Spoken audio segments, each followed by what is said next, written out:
નમઃ શિવાય, ઓમ નમઃ શિવાય, ઓમ નમઃ શિવાય, ઓમ નમઃ શિવાય, ઓમ નમઃ શિવાય, ઓમ નમઃ શિવાય, ઓમ નમઃ શિવાય.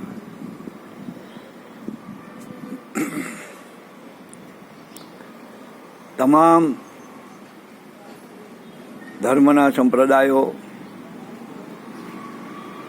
એક જ આપણને શીખવે છે અને એમાં છેલ્લે એક જ આવે કે મોટા મોટો હોય તો માનવતાનો ધર્મ મોટા મોટો છે. છેલ્લે ધર્મમાં કેમ રહેવું, ધર્મ પાળવો કેવી રીતે, કેમ જીવવું, અને આપણને સત્યનો માર્ગ બતાવનાર હોય તો તમામ સંપ્રદાયના ધર્મગુરુ છે.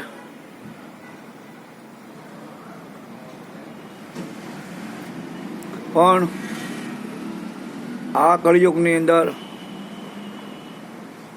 આપણે અત્યારે માનવતાનો ધર્મ છે એ ભૂલી ગયા છીએ.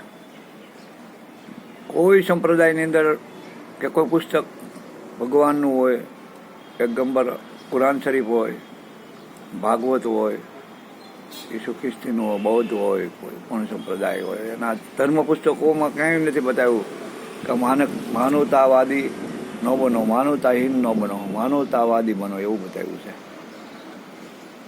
પણ આપણે માનવતાનો ધર્મ જ ભૂલી ગયા છીએ.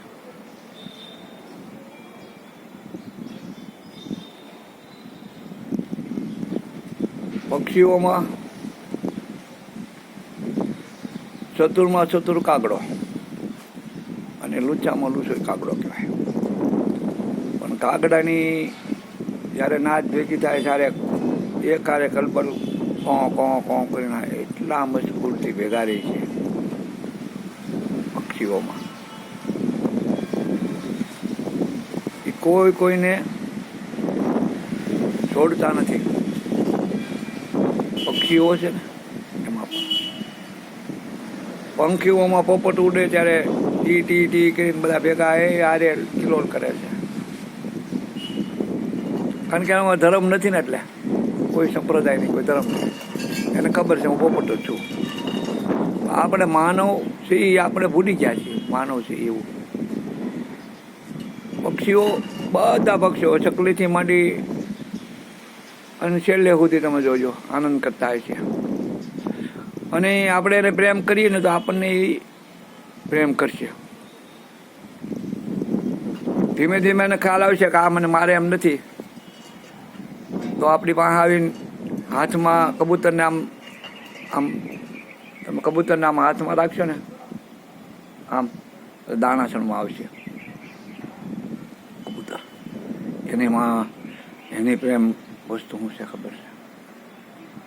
માનવતાને આપણે વાતો કરીએ, માનવતાની મોટી મોટી મોટી મોટી વાતો કરીએ, માનવ ધર્મ હોવો જોઈએ, માનવ આમ કરવું જોઈએ. બધા ધર્મગુરુઓ બોલે, મોટા મોટા પુરુષો બોલે, મહાન વ્યક્તિઓ બોલે, પણ માનવતાનો ધર્મ શું છે એ આપણને ખબર નથી. ભગવાનને આપણે યાદ કરીએ છીએ પણ ભગવાનને ઓળખતા નથી. ભગવાન એમ કહે છે કે તમને માણસ તરીકે મોકલ્યા, માણસ બનીને જીવો. આપણે માણસ બનીને જીવતા નથી. ઘણા વાર હું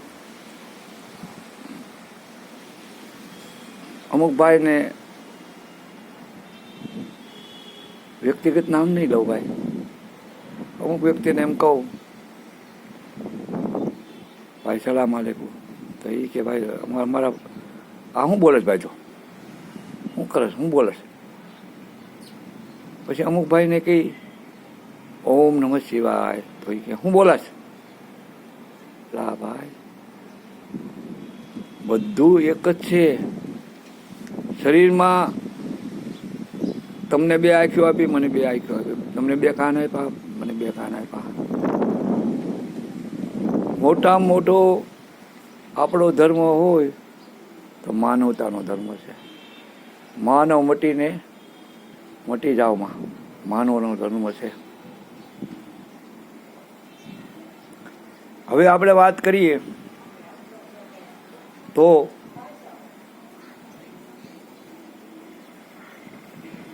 ઘણા એમ કે આનું નામ લેવાય, આનું ન લેવાય, આનું કરાય, આનું આમ ન કરાય. હું કહું એ બરાબર. હું જે અંદરનું આવે ને, હું કામ, ક્રોધ અને અભિમાન, એમાં હું હોતા આવે અહંકાર. હું કરું એ બરોબર, બોલો કે હું કરું બરોબર, બોલો કે હું કરું બરોબર. ખોટું છે. મોટામાં મોટો ધર્મ હોય ને તો માનવતાવાદી બનો, પછી મોટામાં મોટો ધર્મ.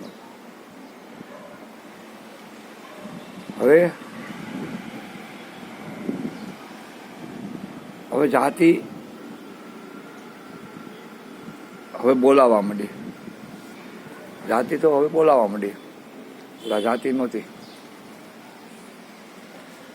પેલા વર્ણ હતું. જાતિ હવે થઈ ફલાણી જાતને ફલાણા જ્ઞાતિને ફલાણા. પેલા 4 વર્ણ જ ભગવાને બહાર પાડ્યા હતા.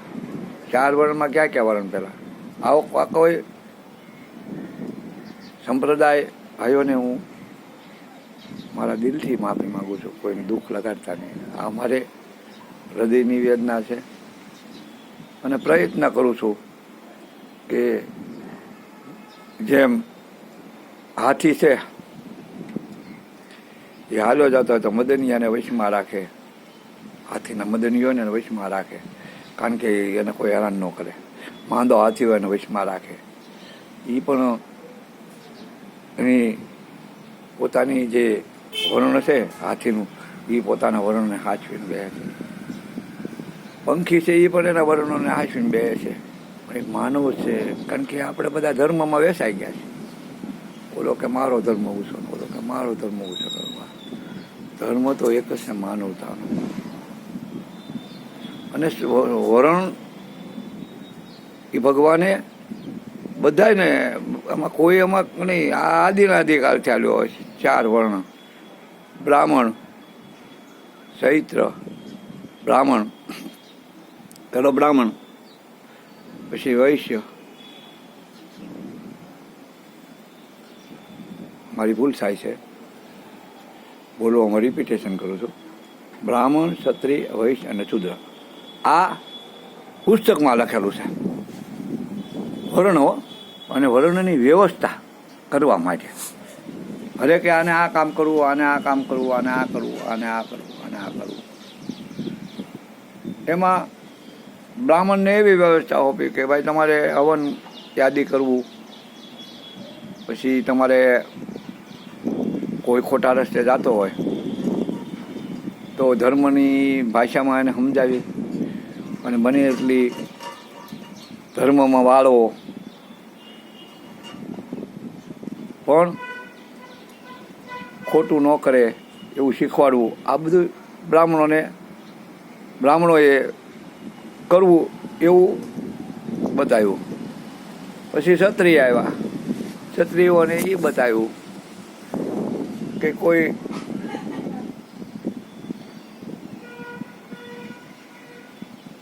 ખોટી રીતે કોઈને હેરાન કરતા હોય, કોઈ ખોટા માર્ગે હાલતા હોય તો એને સત્યના માર્ગે વાળવા,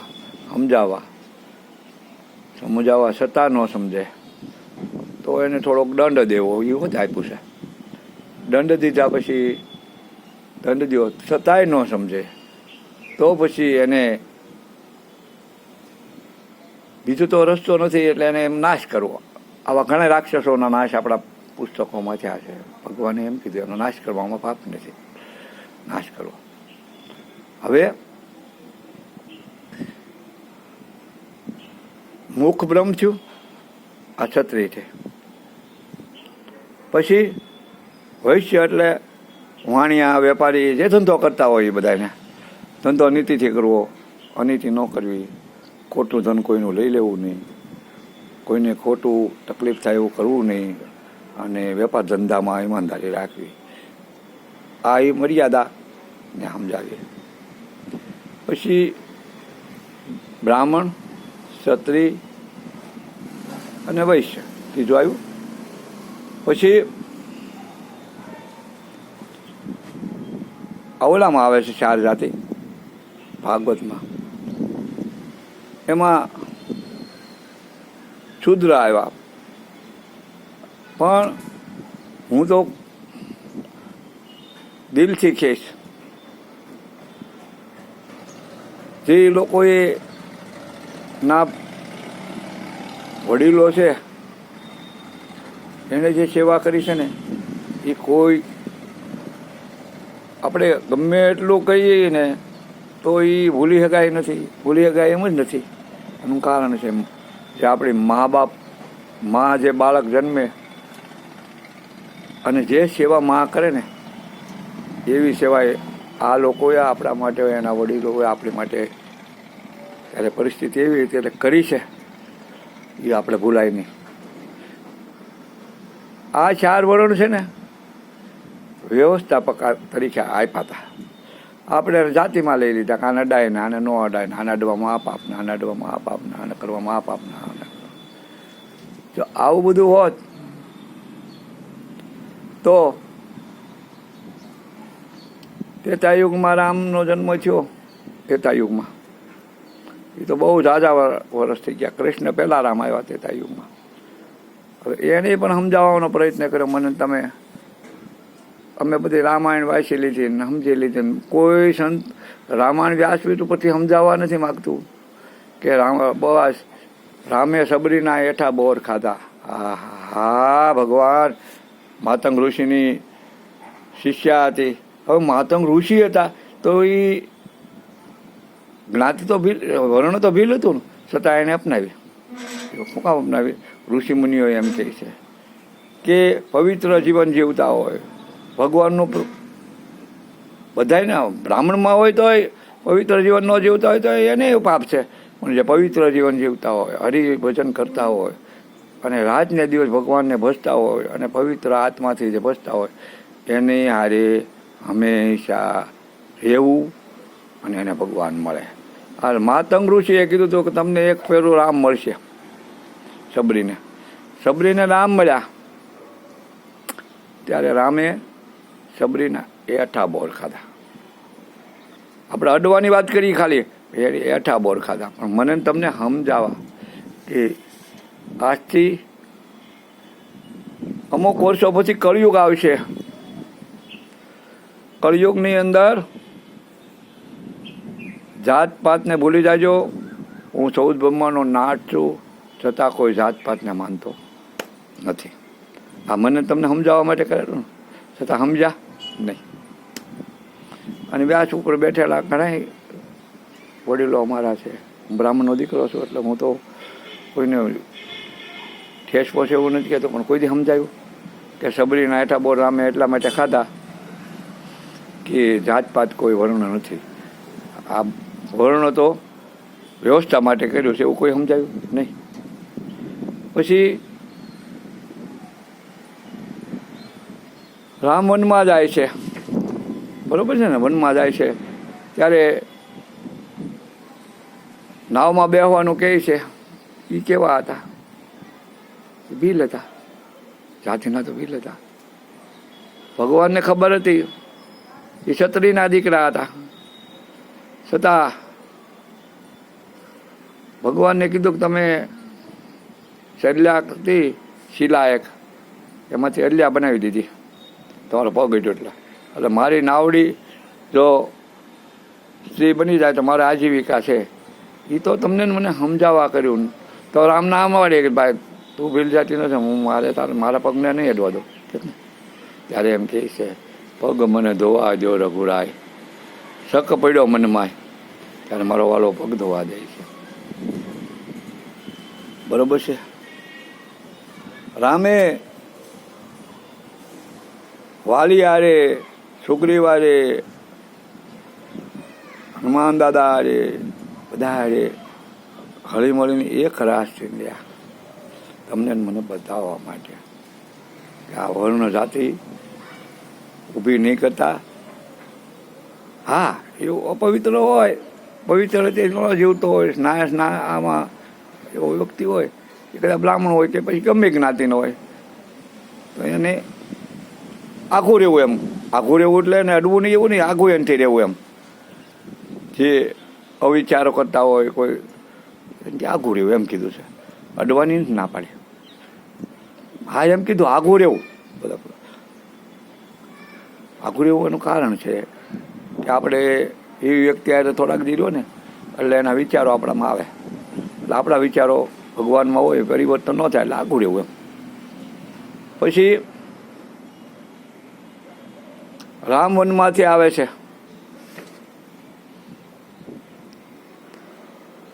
ત્યારે મર્યાદા એ બતાવી કે ધોબી છે એક બોલે અને રામ હું વનમાં મૂક્યા, અને એને મર્યાદા હતી, મારા રાજની અંદર કોઈને ઓલું ન થવું જોઈએ, મર્યાદા માર્યા રામ. પછી સીતાજીને વનમાં મૂક્યા. આ મર્યાદા બતાવી. 14 વર્ષનો વનવાસ જ્યારે કઈ એ માગ્યો, કઈ માગ્યો 14 વર્ષનો વનવાસ, ત્યારે રામે 14 વર્ષનો વનવાસ એમ કીધું હોત કે ભાઈ વસન તો કઈ નહીં હારે થયો, મારી હારે કાંઈ વસન લેવાનું નથી એટલે હું નહીં જાઉં તો હાલે ને. એને મર્યાદા ન મૂકી અને કીધું કે ભાઈ 14 વર્ષ વનમાં જવું એ મારી ફરજ છે, બાપની ફરજ દીકરાએ બજાવી હતી, એ મર્યાદા માર્યા. એટલે મને તો આમાંથી 3 અક્ષરે એવા મોટા દેખાય છે કે પેલો અક્ષર કુ એટલે કૃષ્ણ થાય ને. કુનો પેલો વ્યાકરણ આપણે નથી પેલા ડીકે પટેલ ને ફલાણા પટેલ ને. પેલો અક્ષર કુ એટલે કૃષ્ણ થયા, બીજો અક્ષર રા થયા એટલે રામ થયા, ત્રીજો અક્ષર નરનારાયણ. પેલો અક્ષર કુ લ્યો એટલે કુરાન થાય, બીજો અક્ષર રા લ્યો એટલે રામ થાય, ત્રીજો અક્ષર ન લ્યો નરનારાયણ થાય. ત્રણેય ગ્રંથોને ત્રણેય ભગવાનને એક કરીને જુઓ ને તમે તો કુરાનમાં જે મર્યાદા સાહેબે આપી છે ને, પેગમ્બર સાહેબે, એ તમને સમજાય. પેલું કૃષ્ણે કીધું આપણને, મને તમને કૃષ્ણ ભગવાને કીધું, પરમાત્મા કૃષ્ણએ કીધું કે બતાવ્યું છે ને, પેલા બતાવ્યું ભાઈ જો સંસાર ગ્રંથિમાં તમે જોડાઓ 15-20 વર્ષ. પેલા મા બાપ તો આપણને જન્મે ત્યાંથી જ કે આપણે મોટા નથી થઈ જતા, ભણવા મોકલે, પછી આપણી માટે મહેનત કરે, પુરુષાર્થ કરે, અને પછી આપણને જે આપણા ભાગમાં હોય લાઈન તમને મળે. પછી લગ્ન ગ્રંથિથી જોડાય. 15 વર્ષ પછી જે આપણે ગ્રંથિમાં જોડાય એ બધા સંપ્રદાયો એમ કહે છે કે લગ્ન કા કરવાની, ભક્તિ કરવી હોય તો લગ્ન ન કરવા ભાઈ, અને લગ્ન કરવા તો નરસિંહ મહેતા જેવાની ભલે ભગવાન કામ કરતા, ભગવાન પાસે એની શ્રદ્ધા હતી કે ભગવાન મારું કરી દે. પણ આપણી પાસે એવું છે નહીં ભાઈ કે ભગવાન આવીને કરી જાય, કારણ કે આપણે અડધી શ્રદ્ધાવાળા છે. નરસિંહ મહેતાને પૂરી શ્રદ્ધા હતી. એટલે ઘર સંસારમાં રહેવું અને જેટલું બને એટલું ઈશ્વરી ભજન કરવું એમાં નહીં, અને જે સંપ્રદાય હોય એના ભગવાન હોય એને નામ યાદ કરવા, એમાં ના નહીં, પણ મર્યાદા મૂકવી નહીં. એ 15 વર્ષથી જ્યારે આપણા 50 વર્ષ આવે ને થાય ને આપણા, એટલે અડધી જિંદગી વહી ગઈ કહેવાય. હવે જેમ 25% આપણે આમાં કાઢ્યા, બાળપણમાં 25% આમાં કાઢ્યા, એટલે 50 વર્ષ બે આપણે બેના 25 થયા, 25 ને 50, એટલે હવે અડધી જિંદગી તો વહી ગઈ. પછી આપણે ખરેખર આપણે અહીં શું કામ આવ્યા છે, શું કરવા આવ્યા છે, આપણને ભગવાને શું કામ મોકલ્યા હતા. આ નકરું સંસાર ભોગવવા જ નથી મોકલ્યા ને. પછી જેને મોકલ્યા છે આપણને, ભગવાનને મોકલ્યા હતા. આ પૃથ્વી પર ભગવાને આવ્યા, એમાં કૈકેયીને કીધું તમારો દોષ લાગશે પણ મારી માટે 14 વર્ષ દશરથ રાજા પાસે માગવાના છે અને મારે વનમાં જઈ બધાએ ધર્મનો કાર્ય કરવાના છે, દોષમાં લેવો પડશે તમારે. આપણે ઘણા કે કૈકેયી 14 વર્ષ વનવાસ મોકલ્યા, કૈકેયીને નથી મોકલ્યા. કૈકેયીને રામ છે ને એની રામની માં કરતાં કૈકેયીને રામ અતિશય હૃદયમાં પ્રિય હતા, પણ રામના કહેવાથી કૈકેયીએ 14 વર્ષ માગ્યા હતા, કારણ કે ભગવાન ધર્મના કાર્ય કરવા આવ્યા હતા. એમ આપણે પણ 50 વર્ષ પછી ધર્મનું કાર્ય કરવું જોઈએ ને, કે ન કરવું પડે? આપણે ધર્મના કાર્ય કરવા પડે. આપણે ધર્મના કાર્ય નથી કરતા, ન કરવાના કરીએ 50 વર્ષ પછી. એટલે 50 વર્ષ પછી ધર્મનું કાર્ય કરવાના. બસ આટલું જ. બીજા ભાગમાં જય મહાદેવ.